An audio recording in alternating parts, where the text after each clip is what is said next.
السلام علیکم دوستوں، پچھلے دو ویڈیو میں حضرت ابراہیم علیہ السلام کے بارے میں ہم نے جانا کہ انہوں نے کیسے بت پرستی کا خلاف قوم کو سمجھایا اور اپنے والد کو بھی سمجھایا، لیکن وہ کوئی نہ سمجھ سکا۔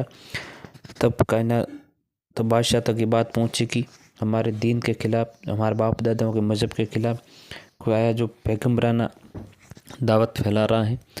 تب نمرود نے ابراہیم علیہ السلام کو بلایا اور کہا کہ نمرود تک بات پہنچنا۔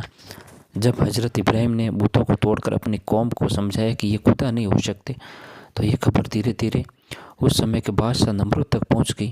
نمرود بہت گھمنڈی تھا، وہ صرف راجا ہی نہیں تھا بلکہ خود کو خدا بھی کہتا تھا۔ لوگ بھی ڈر اور اندھ وشواس کی وجہ سے انہیں مانتے تھے۔ انہیں ڈر ہوا کہ اگر ابراہیم کی باتیں پھیل گئی تو ان کی حکومت ختم ہو جائے گی۔ دربار میں بادشاہ کے ساتھ حضرت ابراہیم علیہ السلام کا منظرہ سوال جواب۔ نمرود نے ابراہیم علیہ السلام نے اپنے دربار میں بلایا اور پوچھا کہ تو ہمارے باپ دادا کے دھرم کے خلاف کیوں ہے؟ تو مجھے خدا کیوں نہیں مانتا ہے؟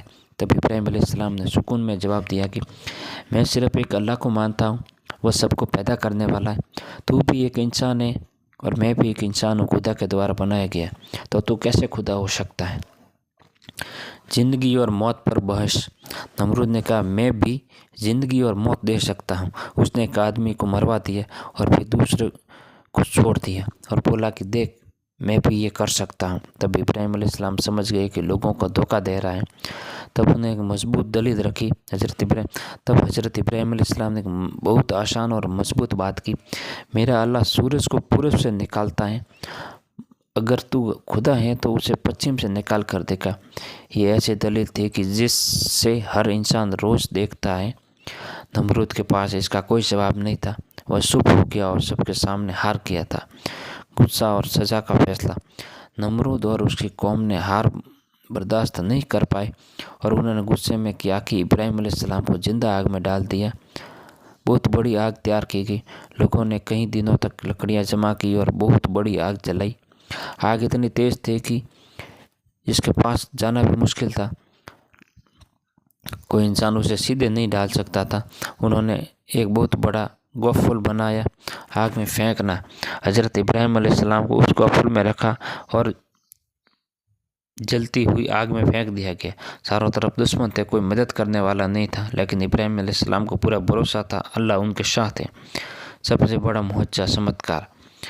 جیسے ہی ابراہیم علیہ السلام کو آگ میں ڈالا گیا تو اللہ نے آگ کو حکم دیا کہ آگ ٹھنڈی ہو جا اور سلامتی والی بن جا۔ آگ نے جلانا بند کر دیا، وہ ٹھنڈی اور آرام دائق ہو گئی۔ ابراہیم علیہ السلام بالکل سرکشت تھے۔ دشمن دیکھتے رہ گئے، ان کی ساری کوششیں ناکام ہو گئی اور ایمان لایا۔ اتنے بڑے چمتکار کے بعد بہت کم لوگوں نے ایمان لایا۔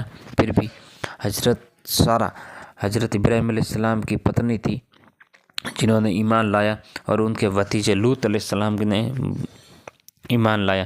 باقی لوگ صرف ضد پر اڑے رہے۔ ہجرت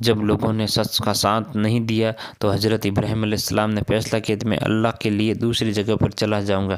اس کا مطلب ہوتا ہے جہاں کے لوگ نہ سنیں، جہاں پر دین پھیل سکے، جہاں پر لوگ بات مانیں اور دین کو سمجھ سکیں۔ انہوں نے اللہ پر بھروسہ کر کے ہجرت کی۔ اس سے ہمیں کیا سیکھ ملتی ہے کہ ہمیشہ سچ کا ساتھ دیں، اللہ پر پورا بھروسہ رکھیں، مشکل وقت میں ہمت مت ہارے۔ ایک سچا انسان اکیلا ہو کر بھی جیت سکتا ہے۔ اللہ پر ہمیں پورا یقین ہونا چاہیے۔ اللہ ہمارا سب سے بڑا مددگار رب ہے۔